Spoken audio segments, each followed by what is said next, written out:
Welcome to the 2021 Pixel Awards. So exciting. Very exciting. We do this every year, and we pick the best of the best computers, the best pro cameras, the best consumer cameras, the best innovations, the biggest disappointments. We're going to tell you the camera of the year out of everything we've seen this year. But first, a word from our sponsor, Squarespace. Whether you need your own website, portfolio, store, a place to sell your prints, you can make it happen with Squarespace, and you can do it for free with a 14-day free trial, no credit card needed. Just go to squarespace.com/Chelsea and use the coupon code Chelsea. That's CHELSEA, and there's a link down in the description. Thank you, Squarespace. All right, let's go over the smartphone cameras first, Tony. This is the new consumer camera. This is what most people start with, and I insist they are real cameras. Our second place runner-up is the Sony Xperia I, a pretty amazing and unique take on a smartphone camera that was very much based on the Sony Alpha conventional cameras, and then they sort of packed that into a smartphone form factor with a 1-inch sensor, a big sensor that it doesn't totally use, and then all these like traditional Sony Alpha controls, like a real shutter button that you can half press, and a user interface that'll be very familiar to any Sony camera user. It was pretty amazing to have that manual camera experience. The next runner-up is the iPhone 13 Pro. This is my own personal smartphone, and I absolutely love it. For the camera that you have with you at all times, the advancements in the 13 Pro and 13 Pro Max are pretty amazing. The low light capability is absolutely fantastic, and it's enough that it will beat your typical under $1,000 camera kit in just about every scenario. No more motion blur, even if the subject is moving. Astrophotography, like, it's absolutely stunning, but it was still just the first runner-up. The portrait mode looks really good too. It's very good. Yeah. But it didn't win. The winner was the Google Pixel 6 Pro. This was blowing me away. This had some really cool like software-based photo stuff like motion blur, so we were able to track our car and get that cool panning effect, and long exposures, so we took pictures of a waterfall in our review and it looked really good. I was so impressed by the image quality in this phone, so congratulations, Google. Last night I put it on a tripod and it took 4-minute exposures of the stars, but with astro tracking in, like you had a proper tracker on it, so no star trails, but a 4-minute exposure. It's like, it's stunning what they're doing. All right, Tony, you love this category, and it's the drones. Everybody should have a drone. It's a camera that floats. It lets you get perspectives that you could not otherwise get, but they're still pretty expensive and complicated. But every year we see new innovations. Unfortunately, it all really comes from one company, DJI. Yeah, so the runner-up is the Air 2S. This is a great compact drone, and this is the one that I would recommend to someone looking for something more affordable. Yeah, it's only about $1,000, but it does 4K 60, and that's what we've been using for our channel like all year. So all the drone footage you've seen has pretty much been filmed with this, and nobody ever complained, even though it's $999. Okay, but the fun, sexy drone is the DJI FPV, which you flew 60 miles per hour into our tree and into our neighbor's tree, and you were doing flips, and we made an obstacle course. This drone is a really good time, and you can put your goggles on so that it's like you're a pilot. This is a really fun toy. Yeah, the Air 2S got the work done, but the FPV actually like made my heart race, literally. It's a lot of fun, but it's a very expensive toy, but it's really fun. Also dangerous. We crashed it into our new neighbor's tree, and when they moved in, we had to be like, before you moved in, we took out some of your trees with our drone. We apologize. That's gonna happen if you buy that. It's gonna happen. The Northrops are annoying. All right, so the lens of the year, let's get to the runner-up, which is the Sony 70-200 f2.8 G Master 2. This is a beautiful portrait lens. It's got that diverse focal length. You could use it for landscapes too, and it was just a good, clean lens, even with backlighting. And we put it up against a few other 70-200s, and it was amazing. Yeah, it absolutely won everything. And maybe the most striking thing was how they improved the autofocus speed, because the previous generation had really held back our 30 frames per second A1, but this one it kept doing 30 frames per second even at close range. I've been trying to buy one, but they're not actually really shipping in any sort of volume. You want it though, maybe for Christmas. Yeah. And the winner, the lens of the year, the Tamron 150-500 E-mount lens for Sony. Finally, like a good affordable mirrorless wildlife lens that autofocused accurately and produced nice, sharp results. We're always looking for recommendations for that like small and light wildlife kit that doesn't break the bank. And this was it.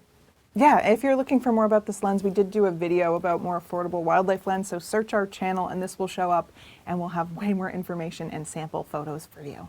Congrats, Tamron. All right, so the greatest accessory of the year, Tony. Now, there's one that we use all of the time, and that is the Rode Wireless Go 2 mic packs. And these are amazing. They're so small. They're smaller than a Tic Tac container. They're light. They don't have batteries in them. You charge them with what, USB-C? Yeah. And they sound great. So congratulations, Rode. You made a really good portable light mic pack. And it's like they designed it for us because we're a team of two. Whereas most microphone manufacturers don't think about needing to record two separate channels, but Yeah. they did it. Thank you. And then the winner is the MacBook Pro with the new M1 chip. It's so much faster. Tony, you've been timing it and doing all sorts of tests to see how it improves your workflow. Lightroom imports 3 times faster. Final Cut exports twice as fast. That's a huge number. Normally you get a new computer, it's like 10% faster. Yeah. So to suddenly have everything be 300% faster, fantastic. Especially now that our cameras are like an absurd amount of megapixels. You really need that speed or else you're just sitting there forever waiting to unload your photos. Yeah, when we get that new 8K 60 frames per second Nikon Z9 in, we'll be glad I have that. We just did the Canon R3 review and we took like 4,000 pictures in under an hour. I mean, that's not typical for us. Don't come for me. We had 16,000 pictures so far for that project. That's a lot of research. We're going to get back to the camera of the year. But first, I want to thank our sponsor, Squarespace. Squarespace makes award-winning websites totally possible. Go to squarespace.com/Chelsea. Drag your pictures in. Set up a portfolio for your business. Create an online store. Take appointments. View detailed analytics. You will absolutely love it. You have a 14-day free trial. Afterwards, use the coupon code Chelsea and you'll get 10% off. Thank you, Squarespace. So you're not even going to spell my name? CHELSEA. All right, we're going to get a little salty, a little sassy now, cause a little fight. The biggest disappointments of the year. Let's get into it. The runner-up is the super resolution feature in Lightroom. We love Lightroom. We've written several books on the topic. We absolutely love resolution and pixels. So when Adobe came out and said, hey, we have this software trick, it uses artificial intelligence. And it extends your resolution, it quadruples your resolution. Suddenly your 12 megapixel A7S can be a 48 megapixel camera. So what do you do as a nerd, Tony? I think I need to objectively test this. Okay. I need a control, right? So I take a standard picture with a 12 megapixel camera and with a 50 megapixel camera, and I try comparing them with super resolution. Doesn't compare, doesn't seem to add any detail. And so then I take a single picture and I quadruple the size using standard scaling, and I crank up the sharpness, and it seems like all super resolution does is scale it up and then just crank the sharpness to 11. Actually, it cranks it way too far. It accentuates noise, it doesn't add any detail, there doesn't seem to be any hint of intelligence, artificial or otherwise. Okay. It's just like scaling and sharpening. Okay, not a fan. No. And then our biggest disappointment is the ship date on the Nikon Z9. We've been talking about this camera since March. I'm so excited. I just want to get my hands on it. And it was supposed to ship earlier in December, and now shipping's being pushed to December 24th, which is like, who's getting stuff then? That's going to probably push it out till January 2022. Like, when am I going to get this thing? And for the sake of these awards, it means we cannot consider it for the 2021 Pixel Awards. It has to be pushed back to 2022 because we're not going to be able to get our hands on it and actually test it. Yeah. So sorry, Nikon lovers. We reached out to Nikon more than a dozen times. So, yeah, also We're sorry. like, hey, we want to test this and make it eligible for the Pixel Awards, but they did not reply. Okay, so maybe next time. And then the winner, that wasn't even the runner-up, the winner, our biggest disappointment, is that camera theft has been like through the roof. Our own friend got robbed and a bunch of photographers asked for anti-theft technology in cameras, and we reached out and they didn't even respond. None of them brought it up. So I thought somebody would like call Lewis up and be like, hey, let's have a Zoom meeting. We just want to hear what we can do better. Yeah. Nobody even bothered to contact him. they're not even talking about it. No. I'm furious. We're going to make it happen. The anti-theft technology is going to happen, but did they mention it this year? No. And we're disappointed. If you want to be a part of the solution to let camera manufacturers know that you don't like getting robbed in public places, head to sdp.io/SOC for Save Our Cameras. Yeah. Is it going to fix all the problems? No. But is it going to make your camera less appealing to steal? Yes. All right. So let's get on to the next category, and that's the WTF of the year. And the winner, take a sip of your martini, adding drama. The Sigma FPL.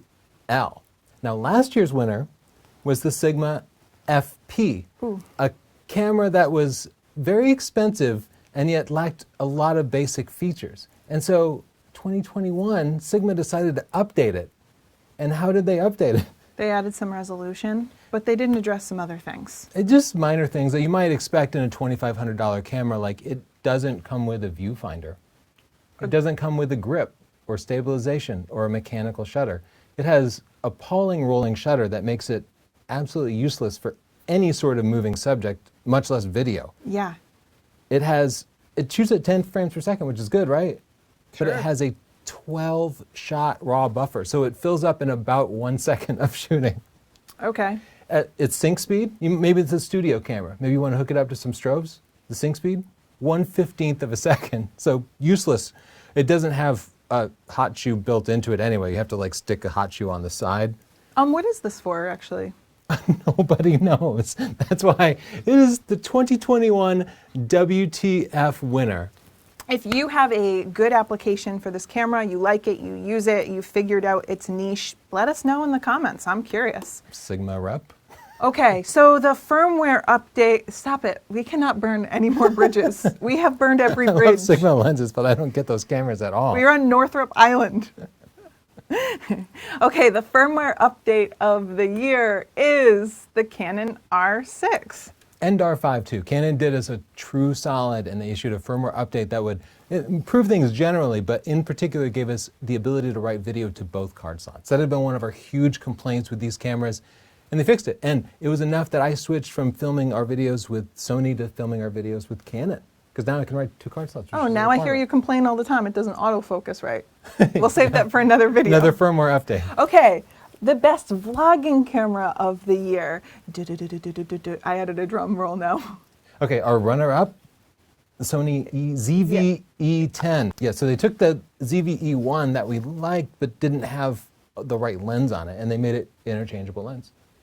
And it's like a good all-around vlogging camera. It's good.